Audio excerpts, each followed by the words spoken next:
now tuned in to the beatconn podcast. Follow us on YouTube, Facebook, and Instagram. You are now tuned in to the beatconn podcast.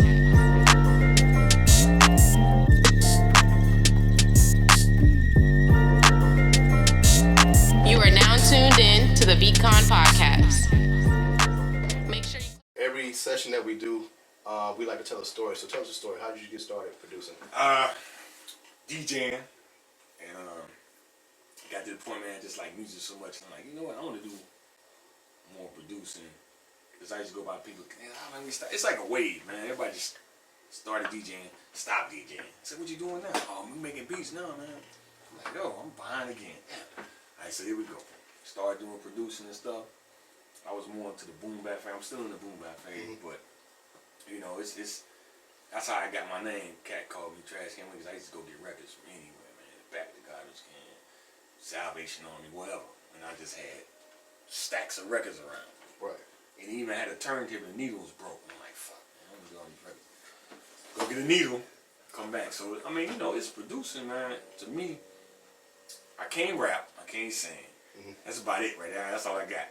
You know what I'm saying? So just make the beats and make that's the it. beats and then see how somebody else can, you know, Gotcha. do better on this. That was actually my next question is, where'd you, so you said you got Trashcanwillie from somebody else. Somebody actually deemed you that name. Yeah. It wasn't It's like somebody an insult for real. And I said, I'm gonna keep it. It's different. You know what I'm saying? It wasn't no slick one line or something like that. The first time I seen your name, the first producer session, it's Trashcanwillie.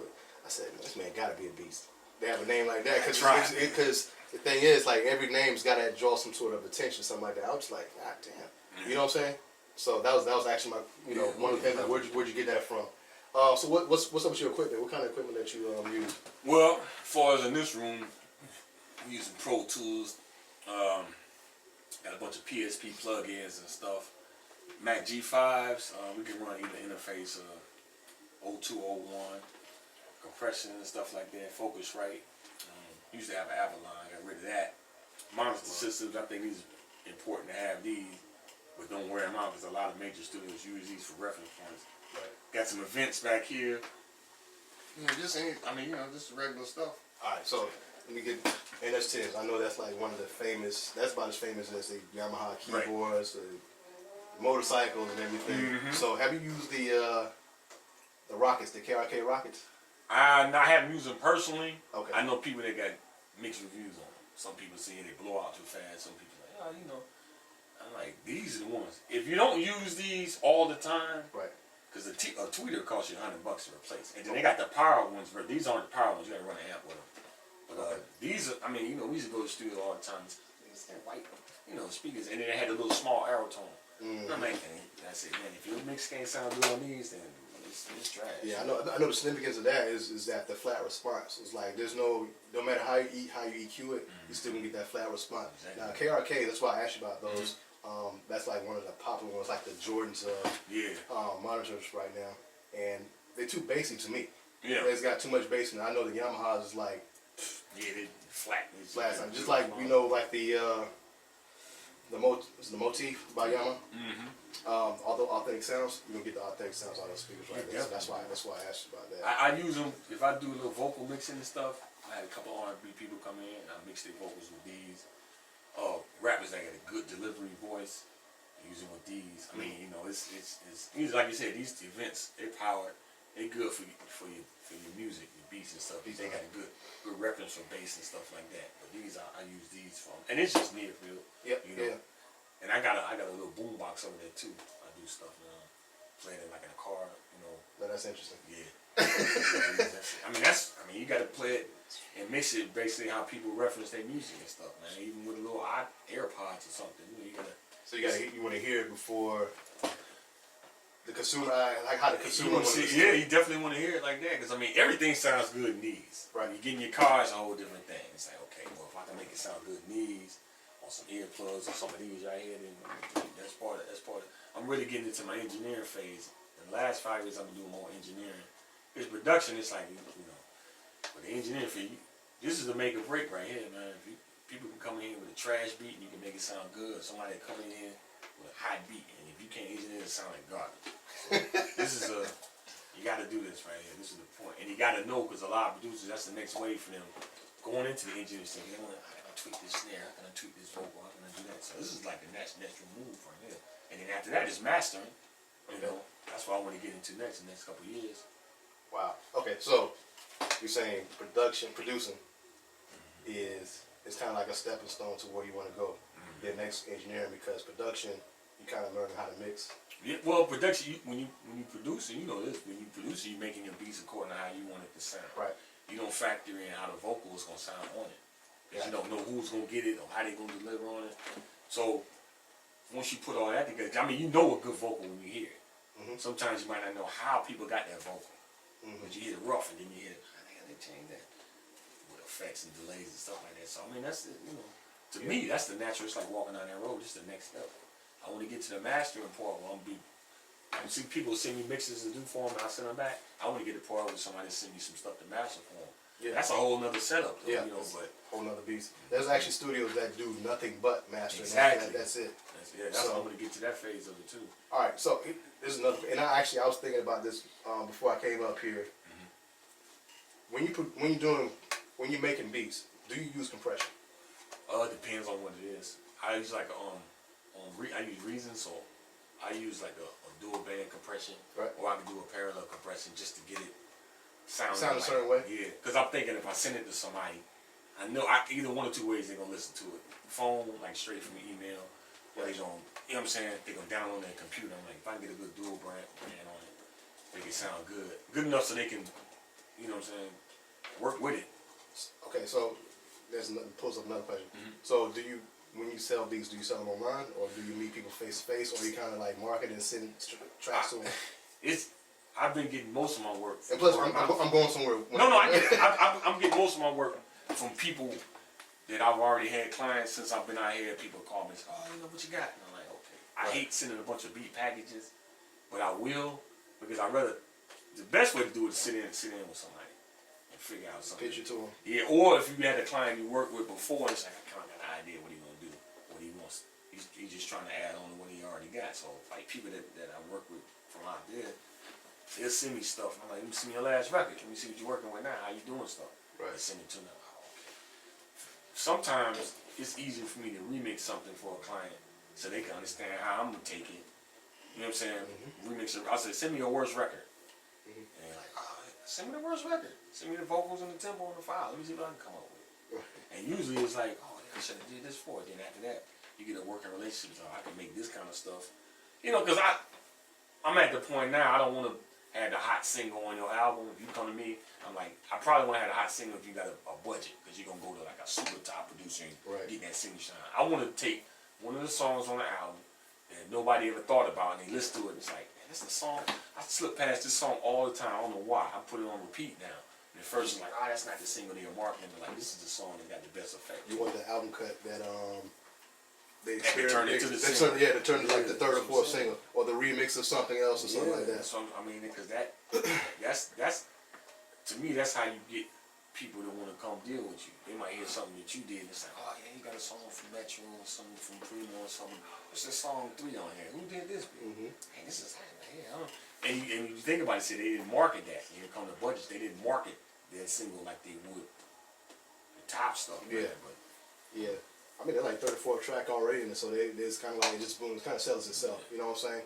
So that body of work, man. Yeah, the body of work. That's the body of work. I know usually I don't go for the singles either. That's kind of what we got in common. Because that's the one they push on you. And like this is they kind of force it, and then they kind of make you a certain, because that first single or that first whatever is going to be like the image of the artist anyway. You see what I'm saying? There's been numerous, I think, projects I've heard where like the artist is a certain way, but you listen to the album cuts, it's something different. You know more about. Take for instance somebody like I can't use DMX as the I thought about DMX, but that's all Swiss Beats. But it's been certain artists there'll be something totally different from the single, and you actually that's how you become a fan of whoever. You know, see what I'm saying? So, but I asked about compression earlier because there's a stigma I think that a lot of producers do is that they'll use the compression too early in the stages of production. Right. You see what I'm saying? So like I'm saying if they're working on a beat. And they're mixing it down. The mix don't be perfect. There's actually something loud and you made a mistake or something like that. Right. they want to slap the compression on the song Try to make it before the vocals even hit the track, right? And then so by the time it gets to the mastering, or if they even choose to master the song, it might be so clean you ain't got to master it. Right. The person who's mastering, they can't do nothing with it because it's like it's like, okay, so you fixing a sandwich and you putting 2 breads on top or 2 slices of breads on the bottom because it's like you can't do nothing with it because that session's already closed. Yeah. So that's one of the things that actually like it makes me upset. And I listen to like a lot of local albums and stuff like that. You can tell because that beat will be so compressed. It'll be like a melody or a hat or a kick that's been slapped down so hard you can't hear the shit. There's a lot of people getting 2-track files sent to them and they just run with it. Right. They said they come back and say, oh, you know, send me all export all the files, no delay, no panning, no nothing, just no EQ. Let the mix engineer EQ.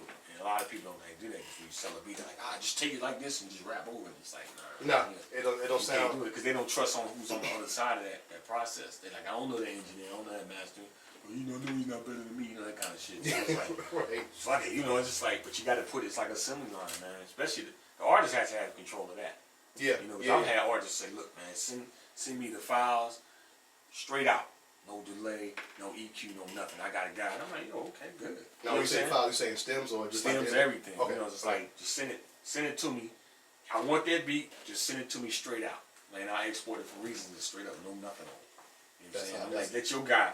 Because you might hear it one way, but then the guy on the other end might say, you know what, he might layer it, he might mix with a sine wave or something. You know, they mix something. So it's like, that's something, if I can't do it, I'm like, don't mean, Or even add to it, like if it needs to be like a melody, needs to be a little stronger or something like that. Exactly. And it could be like a simple beat, like hip hop, or some people don't, It can be real simple, but you need to add an extra something on the back 8 bars or something before you lead to the hook or something like that. Something to be added. Some people don't like to do. They don't like. I mean, and I used to be like that. I'm kind of like, this is it, man. This is how it's supposed to go. And it's like, nah, man, you're not giving the creative part to the artist, man. It's he's really coming to you, getting what you give him and taking it down his line, and you know what I'm saying, going that way. It's a process, man. A lot of cats don't think of that. No, they don't think about it. They think about making beats and things of that nature, whatever. And it's kind of like they have that selfish type thing. I don't know what I'm saying. But you're a producer, man. You're an artist, man. Artists is like that, man. But we don't want nobody touching the paintbrush after you got it. You're like, nah, man. I painted that. You don't want nobody to put a frame around it. You're like, look, man, this is how it's supposed to come. Right. Been here how long? I've been back in Columbia for 3 years right now. Okay, and you're originally from? I'm originally from here. I left when I was a teen. Moved out to Oakland, California. Stayed there for a long time. And recently just moved back. Just trying to see what's happening out here in the music scene. Okay, so that pulls me to my next question. So you kind of got a worldwide or a U.S. perspective of how hip hop music actually. Yeah. What is your likes and dislikes about like the local? And you don't have to name names. You don't have to be like, you know what I'm saying. You don't have to be too political.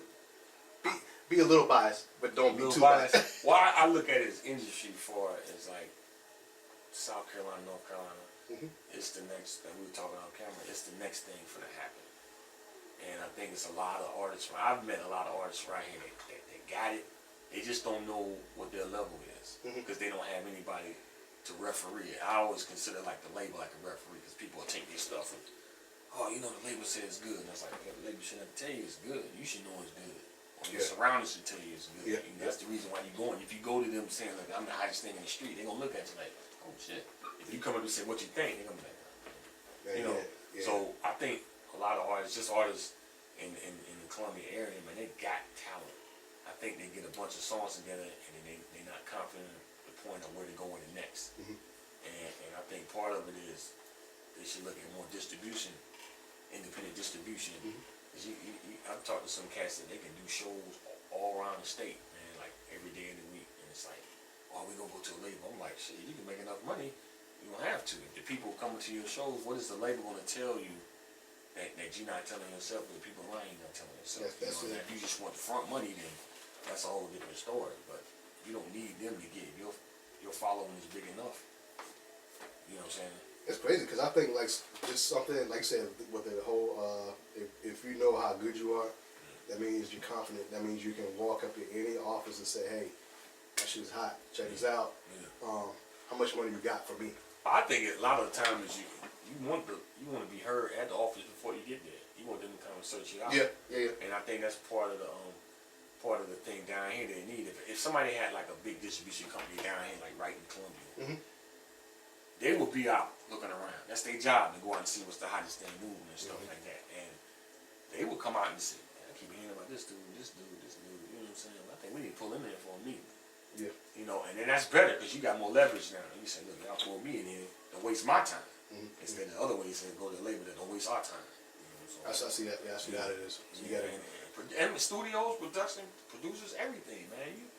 It's too many. I mean, this is a big area, man. Music wise, that's been untapped. And I think now it's starting to have a little more leeway. And I see artists running like, man. And then the other thing I don't like about it, artists that have a hot song, they got a good movement going, and they just stop because they don't get the results they want.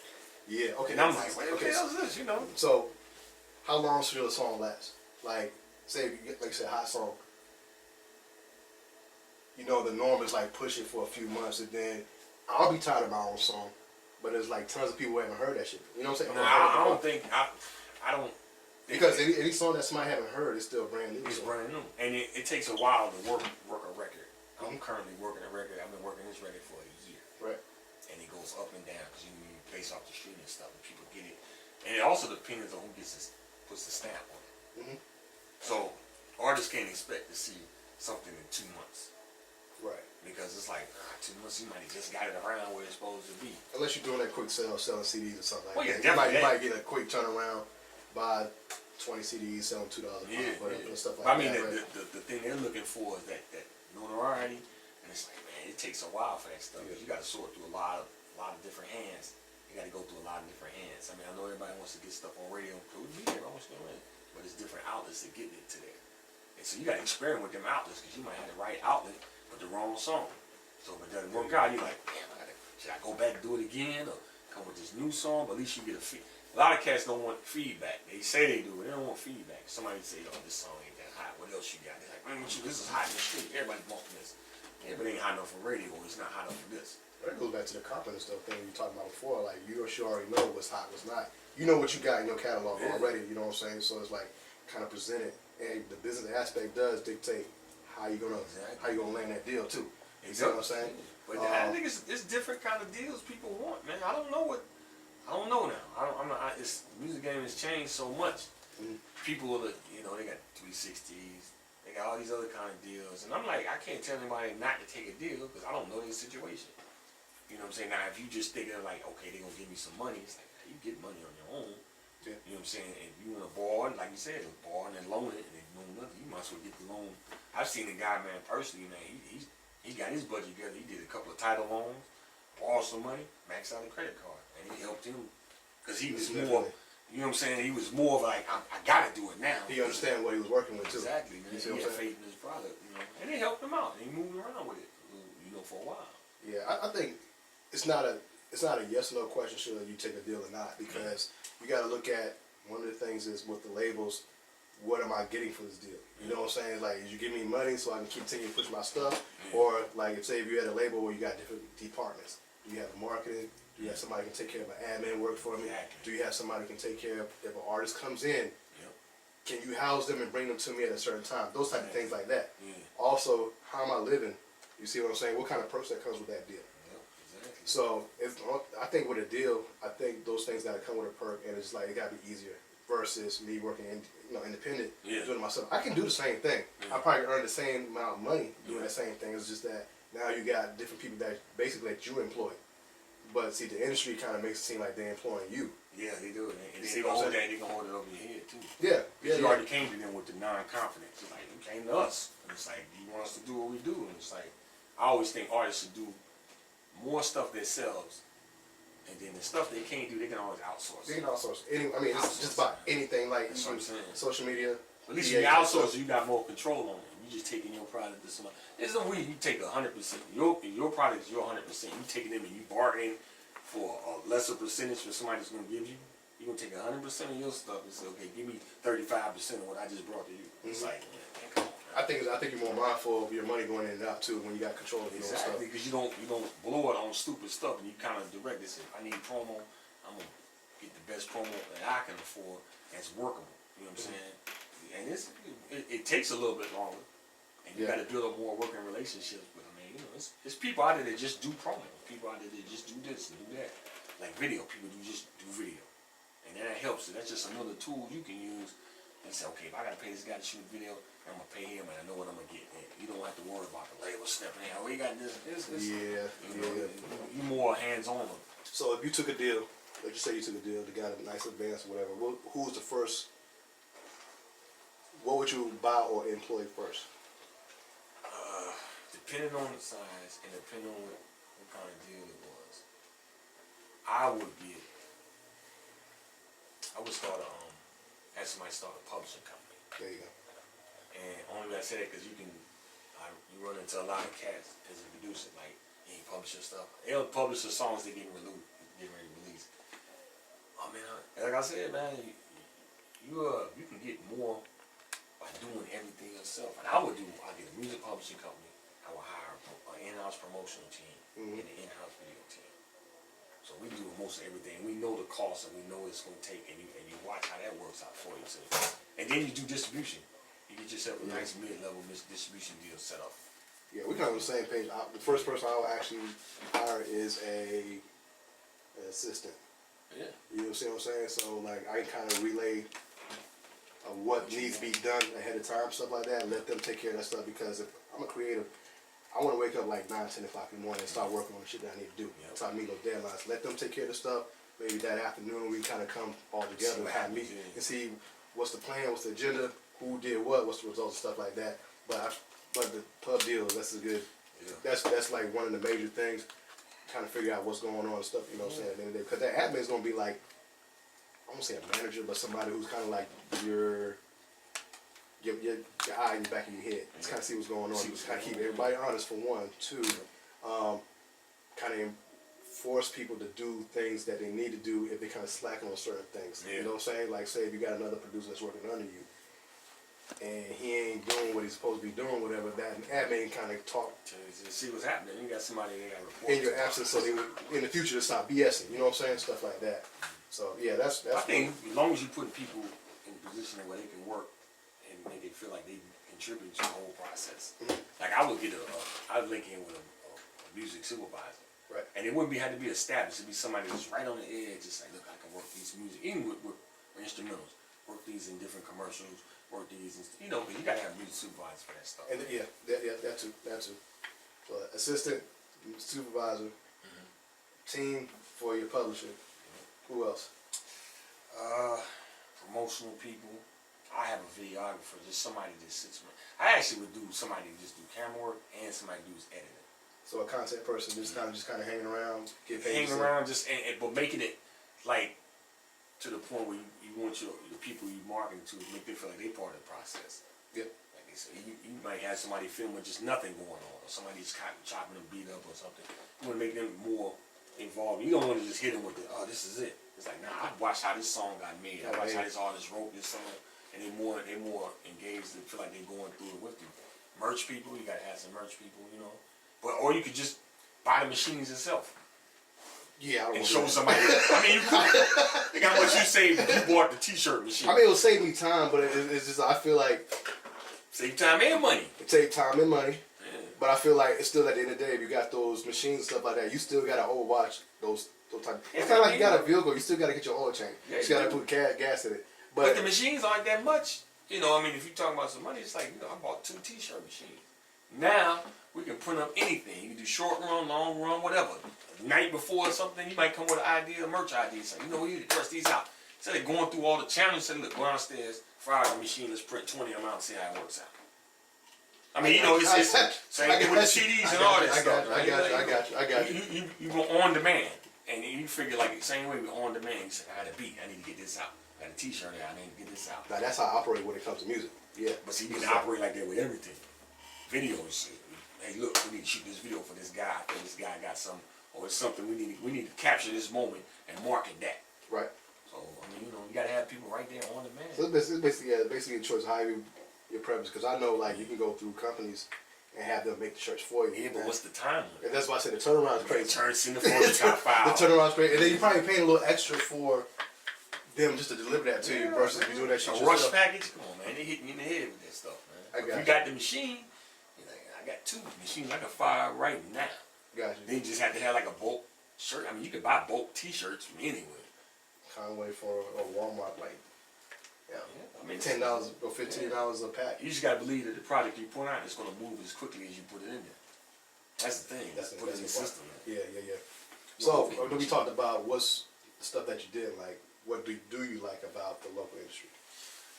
I think everybody's ready to get behind whatever movement it is. It's not really easy when they're over here. One thing I do see is that people, if somebody's carrying a flag from down here, they get behind it. Right. Like, oh, yeah, that's the man right there. Let's go. And then along with that, you're gonna have people trying to copy that style. It's just like, it's gonna happen. Yeah, it's gonna happen. But at least somebody's like, and that's good in any area. If you can get behind the people that's setting it off right there and keep moving, that's good because it makes it easier for you when you come behind. You know. Yeah. One thing I do like about the industry here is that it's kind of close knit. Like Columbia is a nice sized city. I think it's a transitional city. Like everybody kind of come through. Yeah. You know what I'm saying? They'll come here for a little while, then they'll leave. But I like that the people that are homegrown here, it's like they're still in reach. Yeah. So you see what I'm saying? Everybody's still in reach. Everybody knows who's doing what, blah, stuff like that. And I like that. That's what I'm saying. Everybody's kind of in reach, so you can call them for a certain. Say, hey, I need you to help me out, a collab with X, Y, Z, and stuff like that. Or just like, have you heard of this person? He needs, like, one of my guys actually, we were talking pretty good in the past about a year and a half. Sam be mixing like every artist that comes through, he would hit me up and say, hey, this person needs X amount of beats. Yeah. Or I say, hey, I got an artist, I ain't got time to record him. Can you take care of him? Can you take care of him? You know what I'm saying? Along, man. And we're not, and I think that's one other thing is that we're not too bougie or uppity to turn down something. If we authentically got some other stuff going on, we'll turn it down. But it's just like, yeah, come on. You know what I'm saying? As long as the business part is taken care of. That's the main thing. People say they're more on top of their business than the area lets on. And people think, I said, nah, man, people, they around here, they got it together business-wise. Yeah. They just don't let you know how far they got until you get to that end of working with them. That might be one of the bad parts. I don't know though. I mean, they honest. It's honest people around here, especially music. They're like, look, this is what I want to do. Right. This is how I'm trying to get it done. You got any advice? You got any help? Man, I've had cats come through here that want to just book time, and then we just sit down and start talking about how far in music. They're like, man, I want to. I said, okay. And when you walk into a studio, you just want to book the time and go, man. That kind of engineer. I'm like, I'm gonna see what kind of songs you really but I'm not gonna just take your money just knocking out songs and then don't have no opinion about it. If you ask me, I'm like, yo, this song might not hit, or this song is the one you need to get behind. This has that cadence you need to. This is what's happening now. So you kind of consult them a little bit, see if they want it. I mean, I'm not gonna just some people just want to record and leave. It's like, all right, good. That shit go. I mean, but it gets but a lot of that's a comfortability thing though. They're like, oh shit, I didn't know you worked that fast. But that kind of determines how long you've been in the industry though, or how long you've been working with music. Like you said, the social media era is kind of like a come in, come out, whatever. Like, I'm gonna record this track because I think it's hot. I got to be from my man's over here. Yeah. I don't care about his mix. Just record me. Yeah, and then if you paying, that's cool. You know, nigga, they'll knock it out in like an hour and a half, and they gone. Versus somebody who come in and say, hey, I need like a 7-track EP. They'll spend like they'll say, hey, so but that's fine though. I mean, because people they got to take it home and decide what they want to do after that. I used to cats come through and I always tell them, I said, man, they're getting a YouTube beat or getting the beat off. I'm like, why don't you just contact the guy? I know how to contact him. I said, same way you look that up, his information is there. Just contact him and tell him what you're trying to do. Yeah. Somebody will be like, just cost that much, or somebody say, you know what, let me hear what you got. Then y'all can work. It's a working relationship. You got to build a relationship because you take the beat and then do something with it. And they put a cease and desist on it. It's like I can't use it no more. Nah, why would you even? That's worst case scenario. Yeah, why would you go through that if you don't have to? You can just reach out to the people. Everybody wants to be reached out to like they're important about it. If somebody takes a beat off YouTube, I put up there. I'm like, I'd rather you call me about it. It's like, yeah, I got this because I am not gonna put my newest stuff up there. No, stuff you got up there is probably like 5 years old, and it's like, yo, you might want to listen to this new stuff I got. But that's the selling point. When they hear everything else, that's when they reach out to you and be like, oh, yeah, check this out. I mean, that's how he's in the chamber. That's usually how. If I reach out to an artist, like an MC or something to do a verse, I don't listen to their stuff. I'm like, and then I contact them. I'm like, yo, I got something you might sound good if you want. I'm looking at something that can go this way. You just listened to the latest episode of the beatconn podcast. Follow us on YouTube, Facebook, and Instagram. You just listened to the latest episode of the beatconn podcast.